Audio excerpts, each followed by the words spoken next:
So I think Michael's probably going to be joining us in a few minutes. Just wanted to basically turn this over to Randy and Ashley. The CEO of our health system, who will be joining us shortly, is a sort of a luminary in healthcare. I think he was named one of the top most important people in U.S. healthcare this year, in top 50 or something like that. Randy's going to do a little intro. And then Dan Shuba is going to join us, who's the academic chairman of neurosurgery of our health system. He works primarily in Long Island.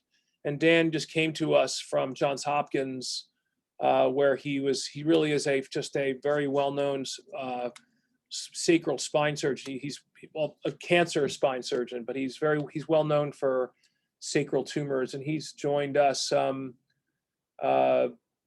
So Brian from Michael Dowling's office says he's trying to set up but doesn't see the link. You want to just, Brian Akehart, can we send him the link? Yeah, sure. We are no problem. Sending the link.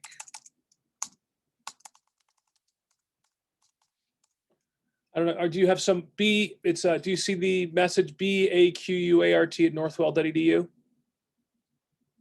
in the texts? Yes. Let me go ahead and email that. So is our last week of English, Randy? Or we end on Tuesday? We end on the 21st. Oh, good. Okay. So we have another. Yeah, we end on that Tuesday or Wednesday. So this week should be another great week. We're really, really grateful to be able to do this again, and I hope you guys are enjoying it. Randy, you have anything you want to add or talk about for the week? Hey, yeah. Sorry, I just got on. I'm having some technical difficulties. No, I think this has been going fantastic. I think the response we've been getting from students, the reactions have been fantastic. I do want to emphasize one thing that did come to our attention. There's some talk in the chat, same thing with social media. Sometimes things aren't necessarily views you agree with. Sometimes things can be said and misconstrued, and sometimes things aren't misconstrued and they're just actually maybe naive or ignorant. And we just got to be conscious of what we're saying in the chat. This is a big forum, and we have to be careful and obviously take other thoughts and viewpoints into consideration when you're doing so. And so please be kind to everyone. We're here doing this for free out of the goodness of how we feel education should be, and we want to keep it open and free as well. And so just please be mindful about what you're saying, how it could potentially hurt someone else, or be closed-minded in certain situations or construed as such. So I think there's a lot going on. Everything's political these days, and we've really aggressively tried to not do that in healthcare. It's come and bit us in the butt over and over again. The vaccine thing being, I think, front and center. But we're really trying to maintain a professional, educational demeanor and not take sides here. But I must give my condolences to England and congratulate Italy, as well as congratulate Argentina and condolences to Brazil. I'm sure we have. I know we have people from all over the place. I happen to be a huge international soccer fan. I don't know how this happened. I almost would rather watch the soccer than the NBA basketball because the games haven't even been close. But one of my closest friends is Italian, who actually from. Who's now lives in Tampa, Luca Mercado. Go to his restaurant. And I was with him in his restaurant when Italy won the World Cup, and whenever I think it was 2006. My daughter was like 3 years old. That was the game where one guy bit somebody else or hit him or headbutted him. I can't remember the guy's name. Zidane. Incredible. And obviously with Messi, seeing Messi's happiness, that was amazing. So we're really international audience, and Zidane's headbutt. That's correct. Caleb, thank you. There you go. So anyway, this is international audience, and it's important that we support each other during these interesting times and make sure that we're all in this together. And that's about it. So we're still waiting for Michael to come on. You want to talk a little bit about him, or just wait till he comes? I figured it's probably better to wait for him, just give him so he has some context to what we're saying. A few other housekeeping things. Spanish Brain Turns is launching soon. Ashley, what is our official go live date? Sorry, I'm just working on. It's the 26th, I believe, right? Yeah, it's the 26th to the 30th. Yeah. Is Spanish Brain Turns. And so please share with your friends if you understand and speak Spanish, come along. It's going to be for the most part Spanish only, but probably a component of bilingual education as well. And then the merch is still there. And again, this is free for you. It's not necessarily free for us. And so I think Ashley had a screen up when I first signed in. If you want to put that back up and just let it sit for a minute so that people can see where to get all the information that they need. The Spanish lectures are not repeats of the English lectures. That's a great question. This is, additional content. It'll be up on YouTube. I don't think, not in the short term anyway, we won't have this translation available, but there are some really powerful lectures and important lectures as well. And you can see the link there for the shirts, and that's what everything looks like. Hello. I am now promoting Mr. Dowling. Great. I'm going to share my screen now in preparation.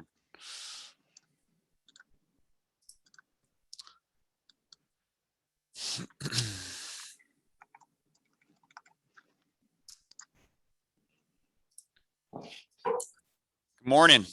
You're on mute, Dr. Linder. Good morning. Hello. Good, Michael. I just wanted Randy D'Amico, who's really an extraordinary guy in our department, and then Ashley Rosenberg, who is the student this year, to have the opportunity to introduce you. Randy, go ahead. Yeah, hi, Michael. Yeah, Thanks and then so you much. got to tell me what you want me to talk about. I'll lead into it. I figured it would be an open discussion. You've done a few of these, I imagine. So Absolutely, no problem. No problem. I'm game. I am all game, just like David is. Well, I think for the students who are just joining in, just so they get some context, you actually participated in the first ever Brain Turns, which was done last year in the middle of COVID. Right. And I don't know if David gave you the full update. We ended up having 16,000 students enrolled from 80 countries or so. We Right. published the results of this. It was pretty incredible. So we did it again. This is a shorter version, only 4 weeks, but similar content, same power. And we've got, over 13,000 kids enrolled right now. And the demographic here is really med school for the most part and below, although there's some people from the extremes of that bell curve, as you can imagine.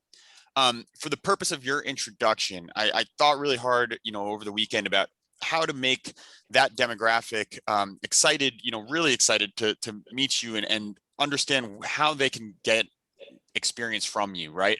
This is a group that is obsessed really with the journey of how people become who they are. And so for the group, Michael Dowling is the president and CEO of Northwell Health.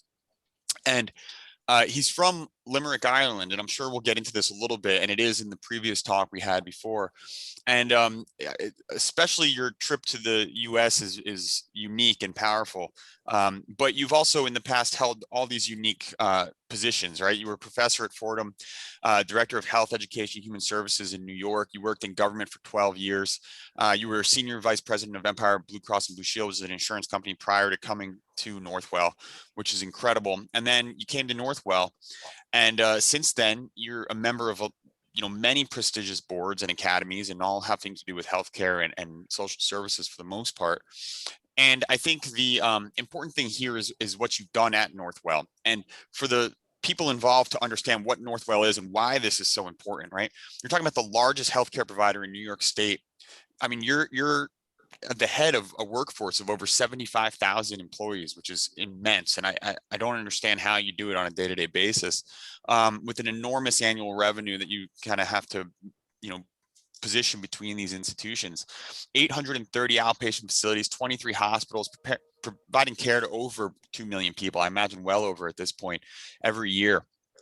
And this is kind of what the New York area looks like. And everyone has seen this map who signs on. Are you advancing your slides? Because I just see the first slide, not. Oh, you can't see it? I see his slide, but not the past, present. Hold on. Let me stop it and start again then. I'm sorry. Yeah, I've got great slides. You can quickly swing through them. How did that? Do you see it now? Now I see him. Yeah. There you go. All right. So there's that map. Yeah, the other ones were just basically pictures of Michael Dowling and Northwell. So they were great. Yeah, just you know, you gotta find a good picture of us all. Well, this was my favorite one, Limerick. This is the best one, I think. Oh my God. Where did you live? Can you see your house from here? It's like Willy Wonka in a way. No, I didn't live in the city. I live way out in the country. I wasn't fortunate to live in the city. Well, we'll get there. So, Yeah. so anyway, so like what I was going to say is you basically can't, you know, you can't walk outside without encountering a Northwell facility if you live in the New York State area. And that's an incredible thing. And, you know, your commitment to research and education, you've got a medical school. We've got the Feinstein Institute for Medicine, where we're doing cutting edge, you know, medical research at all times. We've got nursing and physician studies and residency and fellowship programs. This is why this is important. And when you become this immense and when you grow your company this big, when something like COVID happens, you become really you're forced into a leadership position, not just for your institution, but for the state and really for the country and the world ultimately. And that's what you did. And this is obviously COVID-19 hit. That's when Brain Turn started. And here you are next to Sarah Lindsay, who everyone's going to recognize as the first, you know, person in the U.S. to receive the COVID vaccine. And this is done. She's a Northwell nurse. This is a Northwell initiative. You know, this was done here. And you wrote a book during that time. Not really sure how, but describing the leadership and what it took to get through that pandemic. And so, you know, this is who you are, and this is, I think, hopefully showing these 18 to 25-year-olds and above and below the importance of having you as a potential mentor here to talk to them and shed some light on how you started in Limerick, Ireland, and how you ended up here today. And so, you know, you want to give a little bit of background, maybe, you know, again, when you were 18, where were you? You know, where was I? All right. First of all, I want to thank you, Randy, and thank David for giving me the opportunities. And I just want to welcome everybody. These are obviously, you know, interesting times, but also exciting times. So with regard to your question, I grew up in Southwest Ireland in a place called Limerick, as you just saw the city there in the image. But I grew up way out in the country. It was a farming area. We did not have a farm. We were one of the really poor families in the community. And, you know, when I grew up, it was a very different world than it is today back in Ireland. I grew up and we didn't even have running water. We had no electricity. We had no bathrooms. We had no heat in the house. And I grew up working with local farmers. I used to, every morning, 5 o'clock, I'd go out and I would milk cows and, you know, bring in the pigs and all of that kind of stuff that you do when you work for a farmer. We did not have a farm, of course, as I said. I was the oldest of 5, and the situation at home was not good. My father was a very hard worker, but he suffered from arthritis, and at about the age of 42, he was pretty crippled with rheumatoid arthritis. He could not move without 2 canes. My mother was deaf, and but I always loved to learn. I was fascinated with books and education. And my mother was one of those wonderful people that always made available to me the opportunity to learn. She had books around, which we didn't have much else, but we always had books in the house. So I read a lot, and I still do. I mean, I still read multiple books a month. I enjoy it because you have to continue learning all the time. And for young people who are on, you got to continue to learn as much as you possibly can about as much as you possibly can. I dreamed of going to college, but we had no financial resources, obviously. I did well enough in high school that I was eligible to go to college, but I had no money. So I went to England and I worked in steel factories south of London when I was 16 years old. I came back into college in Ireland, but then I couldn't continue without figuring out another way to make some money. So I came to the United States. I came over here. I was just shy of 18. I came here by myself. My family is all still in Ireland. I'm still the only one in the United States. And I worked on the docks in the west side of Manhattan. And to me, it was absolutely wonderful. I enjoyed every moment of it. People ask me all the time, was it difficult? I don't really think it was that difficult because everything is relative. When you grow up the way I grew up, having to work hard and having the opportunity to work hard, even if it was $100 a week, That was relatively minor compared to what I had to do when I was young, living in that house in Ireland. And you get lucky, of course. You meet people, and people become mentors to you. Relationships are important here, which is something that I think everybody should keep in mind. I ended up finishing college in Ireland. I would work in the United States for the next couple of years. I'd work here half the year and I'd go back to college in Ireland. And then when I finished, I came back to the United States. And I had no idea back then what I would end up doing at the end of the day. I went to college. I thought I could become a teacher. I mean, quite frankly, the only thing I thought you could become when you went to college was to become a teacher. I know nothing about college. I was totally ignorant. I did not have an idea. But I came back to the United States. I worked on the docks. I worked in construction. I worked in plumbing. And then other opportunities opened up, and you take advantage of the opportunities when they happen. And one of the lessons for me that I often tell young people is always be willing to take some risk. Don't be hesitant about taking risk. People will open up doors for you. People will indicate that you should try this, that, or the other. And my view is try it. If you try it, and if it doesn't work out, you can always change. But if you don't try it, you don't even learn what's possible. And so you don't know what's ahead of you if you don't try something new and different. So that was a little bit of the background, Randy, from the original question you gave me, but I can obviously continue depending on where you want me to go with this. No, I think that's a very reassuring story. And, we've heard from different types of people. There are some people who had a plan from day one, and there's some people who had just kind of a loose goal. And it sounds like yours was more that. Well, remember, I had never, before I went to college, I never met anybody that had ever gone to college. There was no mentoring back then. There was no counseling. Nobody sat down with you and advised you as to what to do. I just, because of reading and the availability of books that my mother made available to me, I knew there was something better out in the world than where I was. And I wanted to go out and explore, and I wanted to try. But I was determined I wanted to go to college, even though I didn't understand what the heck it was. And I remember when I ended up going to the college in Ireland the first time, I kept walking around looking for the building that would say college, because I thought that a college had to have a name and it would say college. But of course, when I walked into this massive complex, not knowing I was in the middle of the college. And finally, a nun told me when I asked, I finally got the courage to ask a nun to show me where college was. And she said, "You're in the middle of it." And I remember thinking, my God, this thing is big. What do you do here? But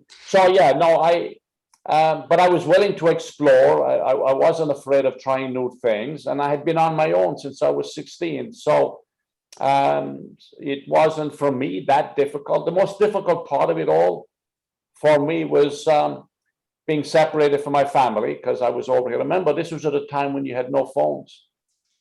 You had no iPhones. I mean, we had no phone in our house in Ireland. So I had no way of communicating other than writing a letter, which took weeks to travel back then. Ireland back in the 60s was, where I grew up, was basically third world. I mean, today it is completely different. It was very different than Dublin, the city, which was much more modern, but where I grew up, it was very, very, very backward back then. What do you think? Like I said before, a lot of our participants are coming from other countries. Right. You were fortunate enough to get to the US and study here. Do you think that mattered in terms of your overall journey?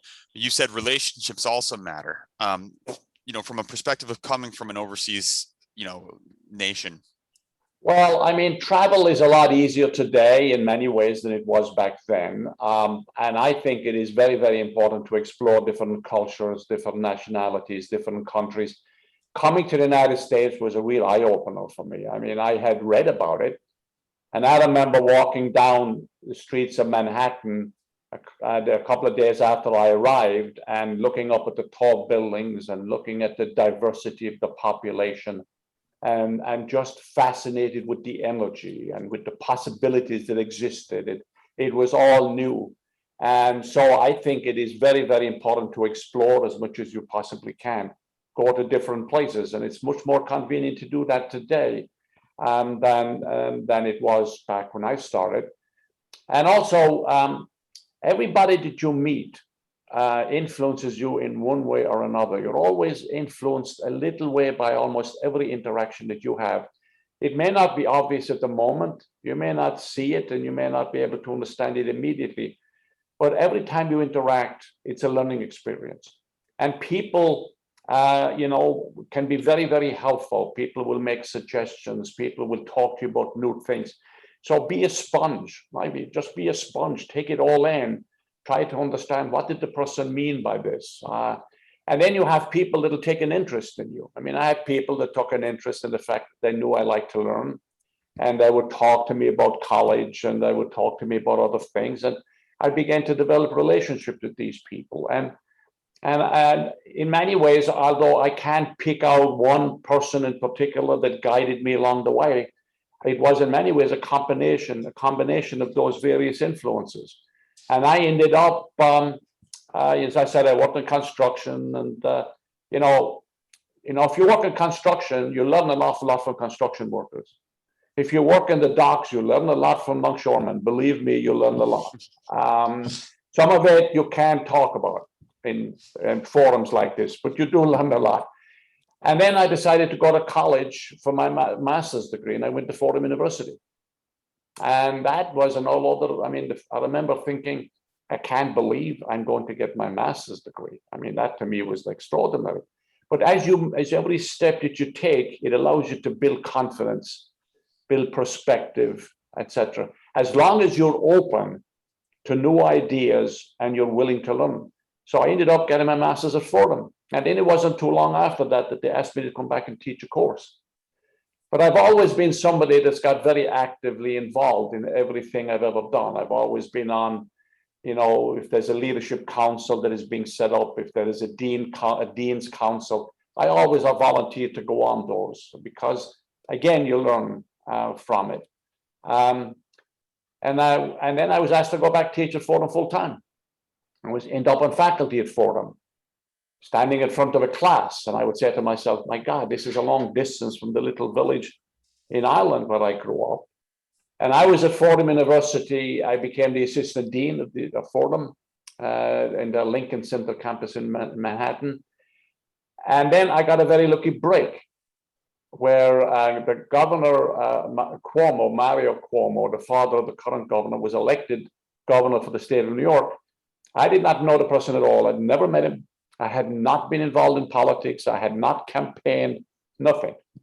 I had written some articles back then about healthcare and some other things. And I remember they reached out to know whether or not I would be interested in taking a role in government and joining the administration. And it was like, wow, this is extraordinary. Now, the job was 200 miles away. I didn't have a car.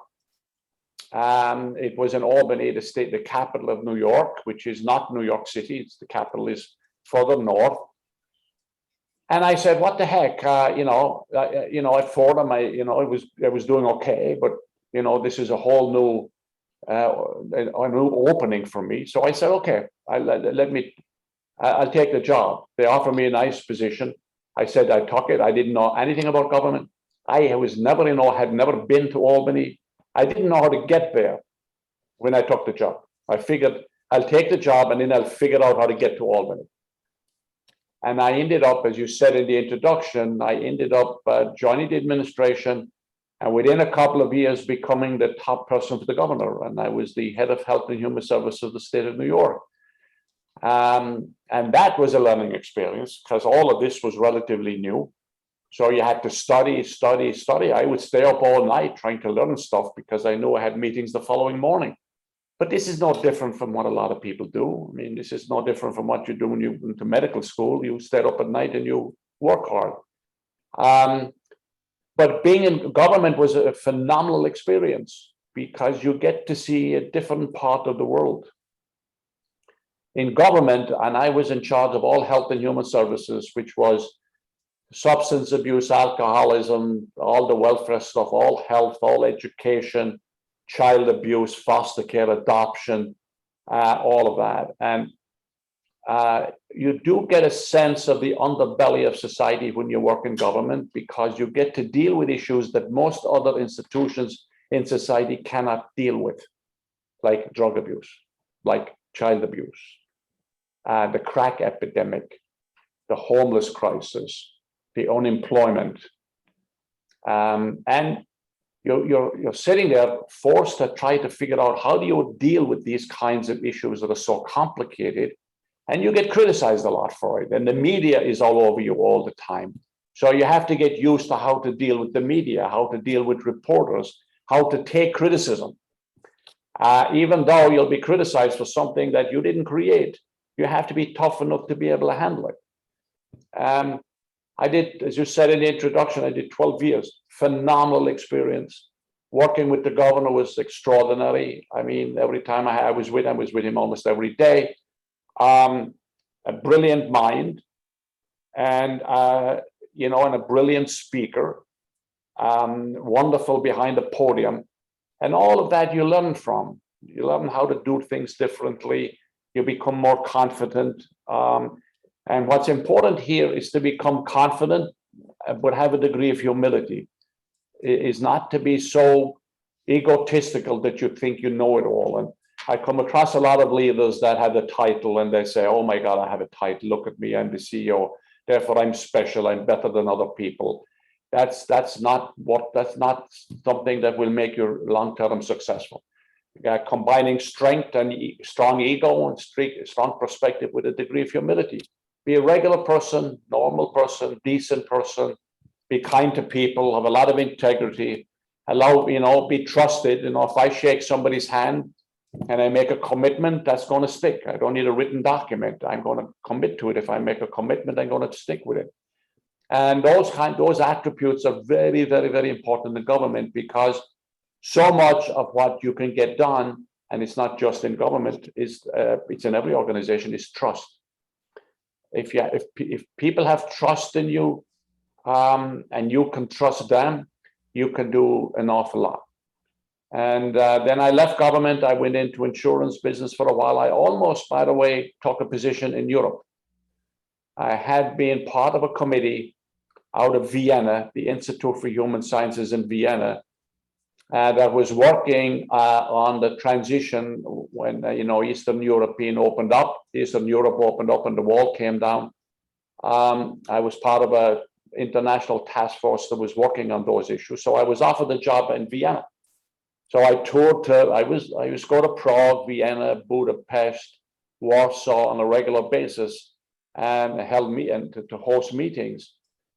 And I didn't go to Europe. I didn't end up in Vienna because I had young kids at the time, and the family circumstances did not allow it. And I came back. I decided to stay in the United States. And then, of course, I ended up at Northwell, etc. I see some questions coming in, so I'd be delighted to take any of those. Yeah, there's a bunch. I think people are just thanking for the inspiration of the story itself, and I think it resonates a lot with this group, without a doubt. Folks are wondering, were you ever afraid of the consequences that could have resulted from the big risks you took? How did you navigate that fear, I guess, or that anxiety? I've never been fearful of a risk I take. Maybe growing up in the way I grew up, and maybe working in the docks, and maybe working in construction in England, and toughens you up a little bit. But I worry about whether or not it's going to work out. I was never scared. My attitude was, no matter how bad it's going to be, I'm going to figure it out.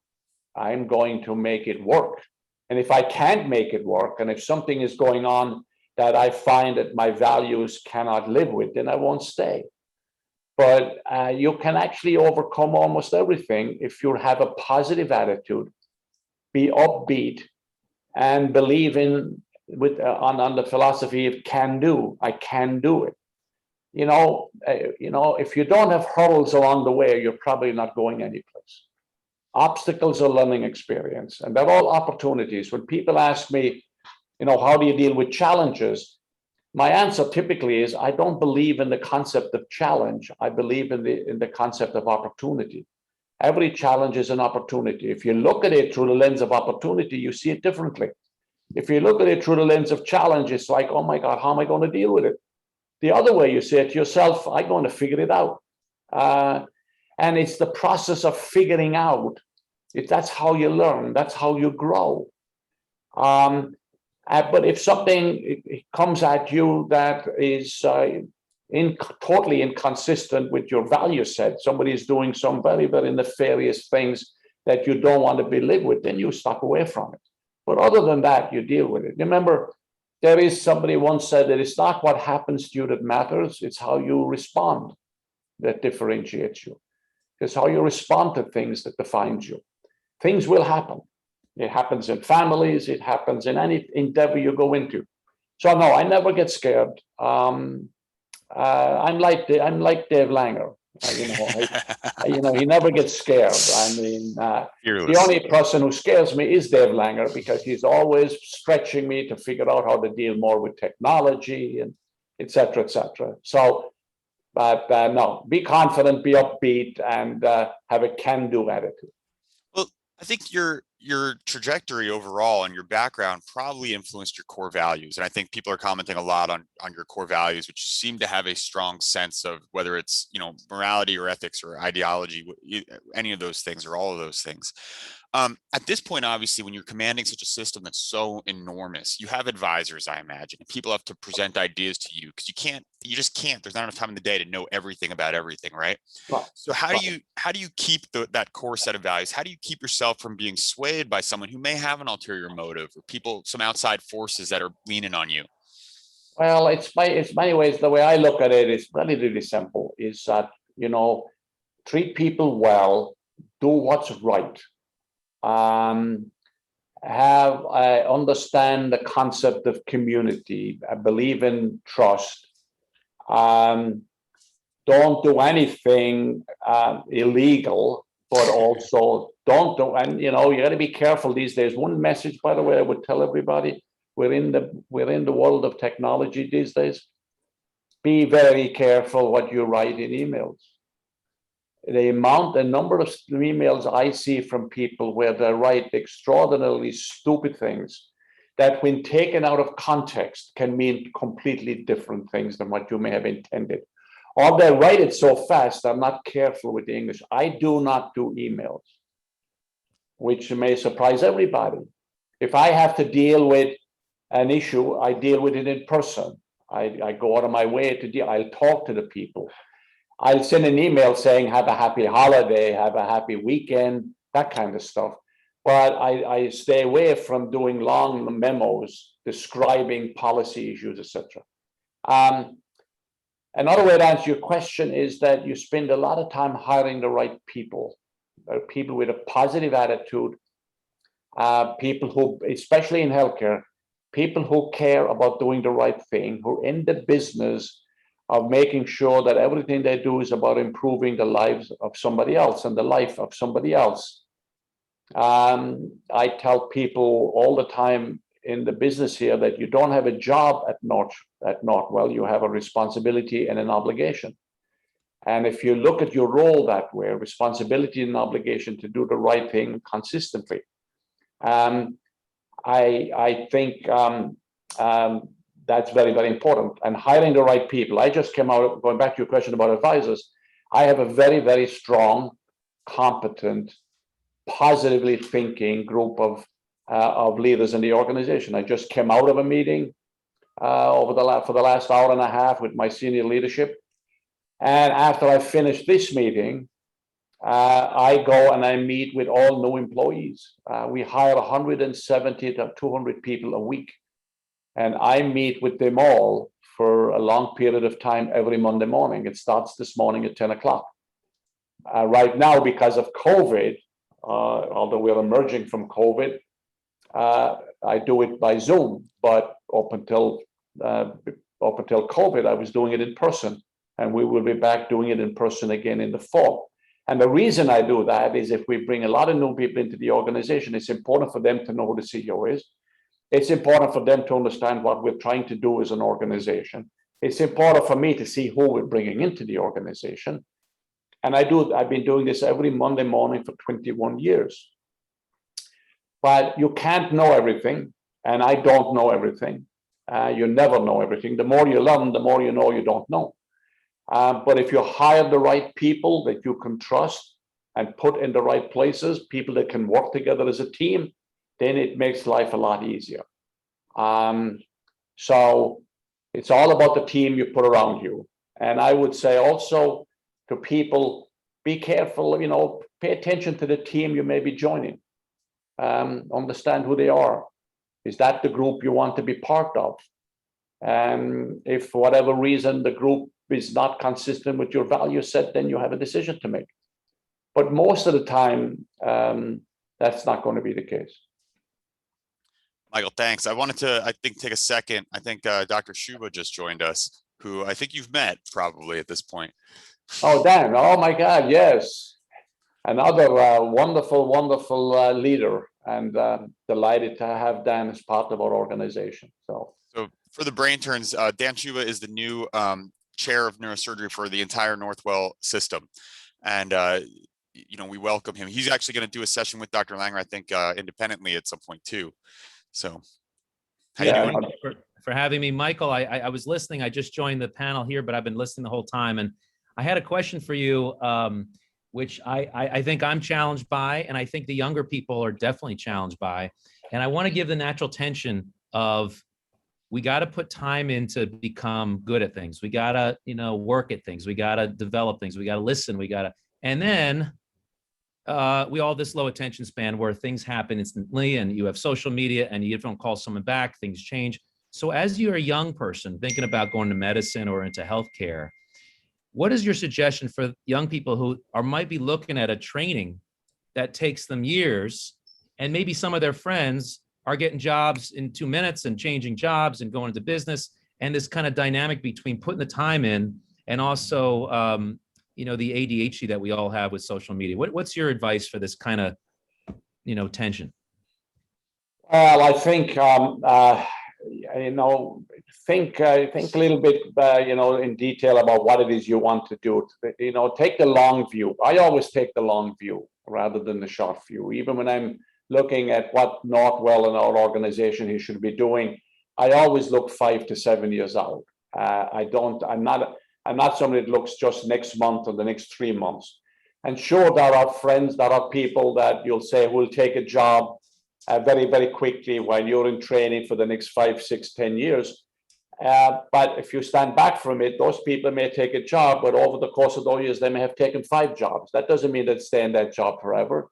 So focus on what you want to do. What do you want to do? What kind of a contribution do you want to make? What do you want to provide to the community? What kind of a legacy do you want to make? And especially for people who go into healthcare. I mean, there is no better place to work than healthcare. There is no other place where you can, on a daily basis and over the long haul, make a major impact on somebody's life. And the family's life. It's not just the individual, because when you affect an individual, you affect the whole family. So I would say to you, take the long view, focus on what you want to do. Let's not be controlled by, what other people do. Be focused on yourself. And with social media, to me, we've become addicted to it. But be careful what you read. Be careful how you can, analyze it carefully. But don't let it deviate you from the long haul.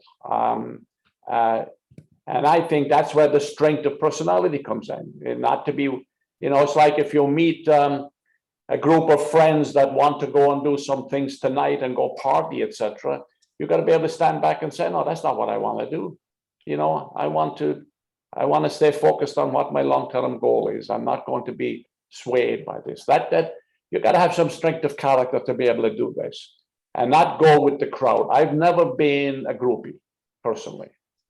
I've always kind of followed my own guidepost, if that's, and I'm very social. I hang out with people, but I've always, even from my young days, I've always been, when I wanted to go to college initially, I was told there's no way somebody like you should go to college. There's no way somebody like you can be successful in college. Because of the nature of how my background and my circumstance. I forgot all about that. I said, I don't care what you're thinking. You want to do that, go right ahead. I know where I want to go. And I think it's important to sit back and ask yourself that question. Where do you want to be in life at the end of the day? 10 years becomes a short period of time. 5 years is not a long period of time. It may seem so to an 18-year-old, but ask yourself the question, where do you want to be when you're 26? You know, Thank I you. think Thank you. one thing that I think, and everyone can kind of comment on this, Dr. Langer, Dr. Shuba, Michael, there's goals in life, and there's a situation where you get comfortable.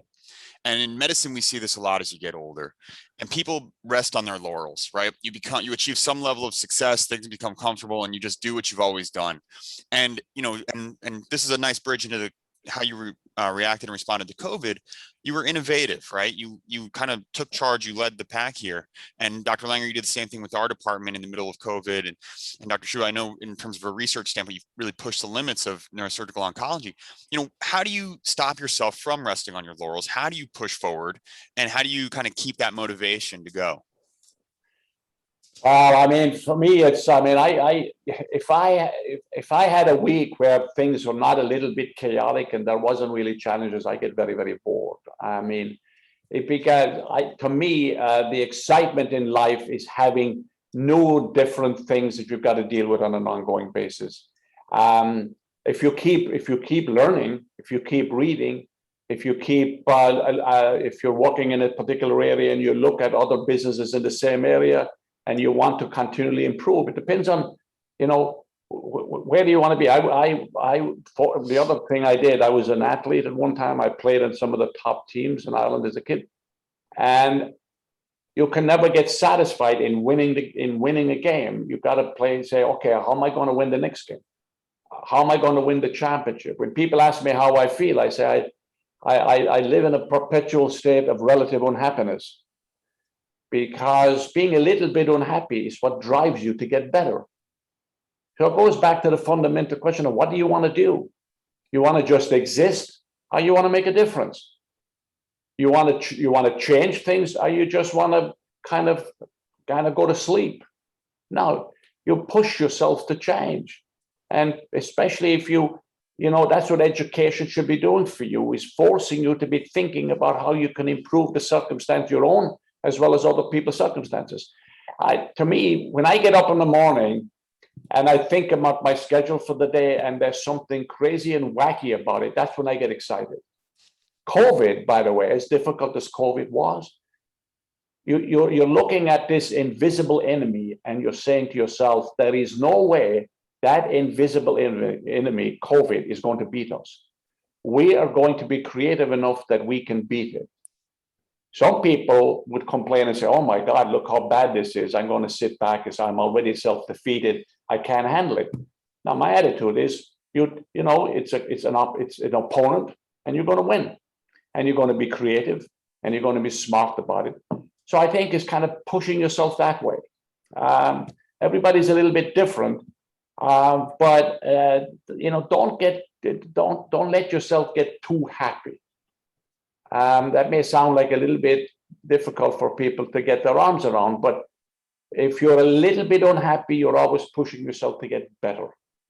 And I know that's what you surgeons do. I mean, you're always pushing, you always look forward to the tough case, to the difficult circumstance, to the difficult environment, and you figure out, how am I going to handle it?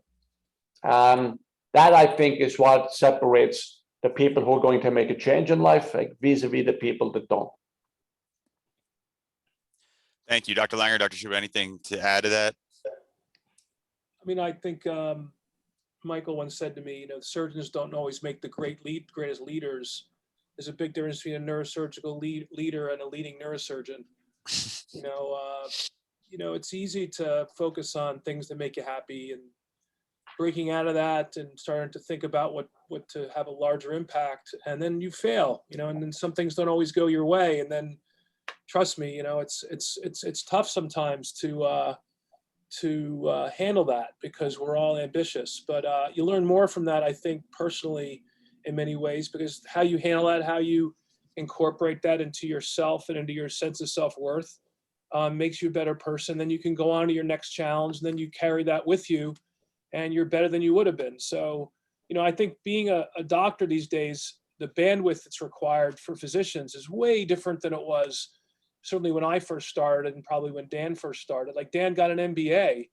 I wish I had done that. I think back when I was a medical student at UPenn, there were exactly 2 people in our class getting MBAs from Wharton, and we all looked down on them like, what a bunch of, they're just into it for the money. I'm, trying to save lives. But, fast forward 35 years, different skill sets required, and so you have to balance all these interests. I think COVID brought that out in a very interesting way, and what we all try to do and take on new roles. And so I think Michael really sets an example in this, both the way he behaves in his talk today, for all of us to aspire to. And I know it's having people like you, Randy, who, I know you've been through, and the struggles you've had.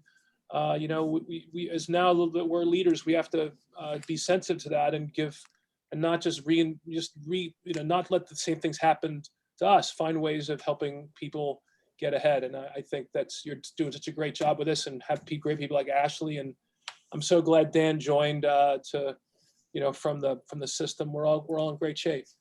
Let me just add one thing. Ask yourself, people ask the question, what is failure? Failure is a learning experience. You're going to fail.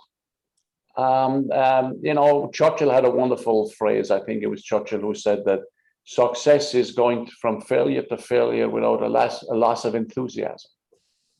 You don't get down when you fail. You pick yourself up. You learn from it. And now you don't make the same mistake over and over and over again. That's a whole other different issue. But everything that has ever been tried, if you're afraid of failure, you will never try anything. And the biggest failure of all is being afraid to try something. You learn. That's how you learn. We make mistakes all the time.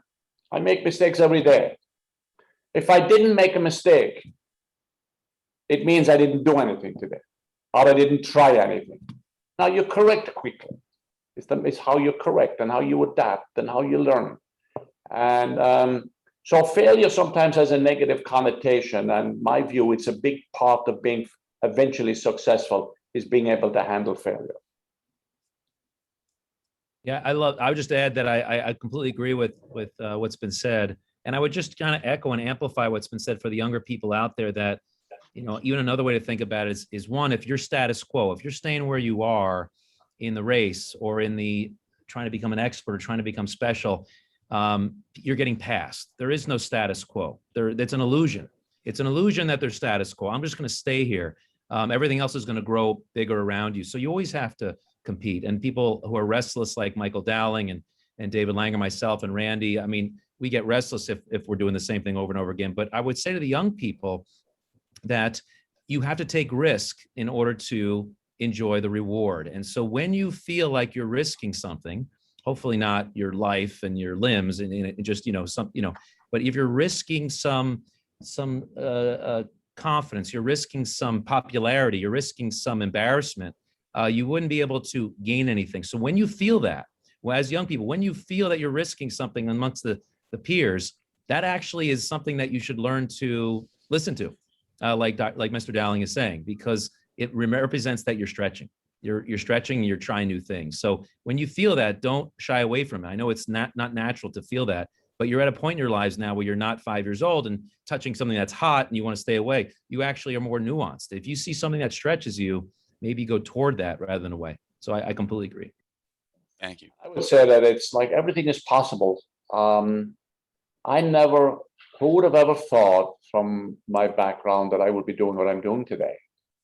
And I will, quote a comment that my mother used to always make to me, which I remind myself of this all the time. This was not her exact language, but this is the way because my mother didn't have any real formal education, but she was very well read. And she always said the following, and it's a message I think everybody should heed. And she said, don't ever let your current circumstance impede your future potential. So irrespective of where you are today, what you can do in the future is absolutely extraordinary. but you look upon it with you look upon those possibilities with enjoyment, with joy, and just go for it. And don't be afraid that it may not always work out right away. It probably won't. But there are some people, as Dan just mentioned, who'll say, I don't want to take the risk. I'm a little bit nervous. I'm afraid. The biggest competitor, if you're running an organization, and I say this to my Northwell colleagues all the time, that the biggest competitor are not the others that are trying to compete with us. Our biggest competitor is the status quo. If we stay still, as Dan just mentioned, then everybody else passes us out. And in the world that we live in right now, you can't stay still, but you can enjoy the journey. The journey can be unbelievably joyful. And when you succeed, and when you fail and then succeed, that brings extraordinary joy. And just think of the impact it has on those people around you. You're an influencer. Depending on what you do individually, you're going to influence those people around you. They're going to look at you. If you're moving and making things happen, you become a leader. I think that's a great segue into my kind of last question. We have about 5-10 minutes left. I know there's a lot of questions, and everyone, I think, wants more of you as much as possible, but we know you're busy. COVID happened, and you took the hospital system and therefore the state and really, led the nation in terms of our response to that, both innovation and leadership. How has this changed medicine, Northwell individually or specifically, medicine as a whole? And how should students interested in medicine, not just clinicians, but administration, the whole field of healthcare, how is the future of medicine changed by this? Well, let me make a comment, and then Dan will make a comment. I think that what we did during COVID, we proved how important healthcare as a field is overall. Just imagine that if healthcare had not come to the fore to defend the public against COVID, imagine where we would be today. So first of all, to be proud about being in healthcare. It also demonstrated to me how unbelievably entrepreneurial we can be and how innovative we can be in the middle of a crisis. And I think and I hope that one of the things that we will carry forward is that culture of even that enhanced culture of entrepreneurship that we experienced and we partook in during COVID and be able to carry it forward. I also think that during COVID, one other thing happened that was extraordinary. Most silos got broken down during COVID. Physicians, nurses, docs from all different disciplines, all different specialties worked together in unison. It was interdisciplinary. We always talk about interdisciplinary care for patients and how to make it happen. We actually did it on the floors of the hospitals during COVID. And I think that breaking down of those silos, I think will improve, help us improve as we go forward. I also think that COVID demonstrated the importance of science, the importance of research, and the importance of needing to invest more in that whole arena going forward. So I think that COVID was a learning experience. I think we're better off for it as people. And I think we're better off as organizations. I think healthcare is going to be better off. Ever so often you need to get a kick in the butt to take you out of, whatever kind of comfort you're in. COVID gave us that kick in the butt. And we responded. And we dealt with it, and we made mistakes along the way. We had failures along the way, at the beginning especially. But look at where we ended up, especially in here, especially here. So if we can continue the culture of entrepreneurship going forward, and it is interdisciplinary nature of care delivery, healthcare will be much more better in the future. And one last thing, it also demonstrated the health inequity issues that exist, and the lack of public health infrastructure that exists. And now we have a responsibility to fix those issues going forward because it shone a light on them during COVID. We've always known it, but this time it shone a pure light on it. So we saw it very, very, very visibly. So yeah, I think we're going to be better off. And in many ways, we've been through a phenomenal learning experience, not a difficult experience, a learning experience over the past 12 months. You know, one thing I could just, I studied Mr. Dowling in the Northwell response to COVID, and he, you know, he and his team and David Langer and Randy, all of you did so many nice things. But one thing I wanted to just amplify that I think I heard at the very end is this, we live in a competitive environment, right? People are competing at all times for market, and this is in business, this is in healthcare. But the bottom line is, if you actually do the right thing, if you do the right thing for the patient, it's always the right business decision. So when people are growing, you know, going as you guys are going, the younger people here are saying, well, I feel like there's a tension to do this and I don't feel comfortable. The long-term right thing is always the right thing for your future. It just works out that way every time. So don't feel like they're in conflict. And I think that Mr. Dowling just said that, you know, that one, he said earlier, look at the long-year 10-year plan, but he also just said the disparities. Doing the right thing for those patients is always the right thing. And so they showed it, and they really led the whole world, at least the whole country, in that. And I think that's a huge part that Mr. Dowling showed off for the rest of us. The other thing to remember is that the response to COVID and the response to any crisis or any issue is a team. It's a team response. It's people working together. And one lesson I give to people is be able to relate to people well, have good relationship skills. It doesn't matter how smart you are or how fabulous your grade point average is. If you can't work with people, if people don't trust you, you're going to be limited. So COVID was a team response, all working together. The egos went out the window. We decided we had a common mission against a common enemy, and we unified around it. And to me, it was a pleasure to be part of a team here at Northwell to help make that happen. It isn't about any one person. None of us ever succeed completely by ourselves.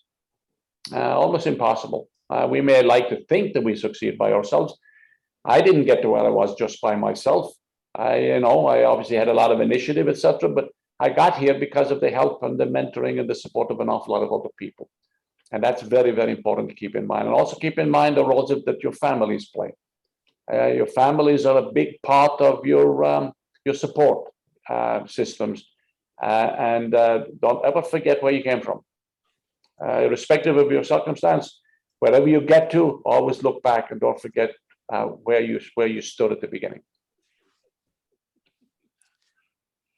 Thanks so much. We're pushing the 10 o'clock hour now. We're waiting. Our next visitor is a neurologist who's going to be starting our neurology discussions. Thank you so much for your time. We know you have meetings to go to. Can you there have been so many questions on Michael, how inspirational he is, et cetera, which is 100% to be expected. One of the things that's been always asked is your book list. And I know you send out your favorite books. Could you forward that to Ashley, or have Dan send those over to Ashley? Oh, sure. We will put them out to the attendees. They have your books. I know you sent one out for this summer. Yeah, I just sent one out a few weeks ago. Yeah. You just send that one to them. That would be great. Yeah. And, there's, learning, continuous learning and reading, irrespective of your area of discipline. So a lot of the books that I send out are not about healthcare, not about other things, because everything is relevant. Everything is related. Nothing is completely distinct. And so I will send those out. And again, I want to thank you guys for the opportunity to do this. And I want to congratulate you, David and Randy, on the phenomenal program that you do here. This is just extraordinary. What is it? You said 13,000 people, and just unbelievable. So, yeah, my hats off to you. And Dan, by the way, you look great on camera, Dan. Just Wow. I want to keep my status quo because the hair keeps falling away. I don't want to change now, despite what I said. Okay. Yeah. One last message to all of the people listening. Enjoy. Have a good time. Life is good. Laugh. Life is good. Thanks so All right, much. David. I'll see you guys. Thanks, Michael. Appreciate it. Thank you. So much. Have a great day. Thanks. Bye-bye. All right, everyone, stay tuned. Ashley, I think we can put back up the slide. I'm going to reach out to Asaf and just see. He might be having some technical difficulties. People don't realize they have to register first.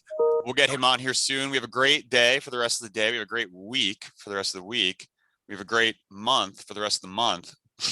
We've got great merch. And we've got more pictures of my new baby coming as well. So thanks, Dr. Langer. Thanks, Dr. Shuba. I'm going to jump. Take care. Dan, thanks for coming. It was great to see you. Congrats to everyone. Wonderful thing. And what a great team and what a great mission. Thank you for having me. Take care. Keep it rolling, Randy. All right. Yep, absolutely.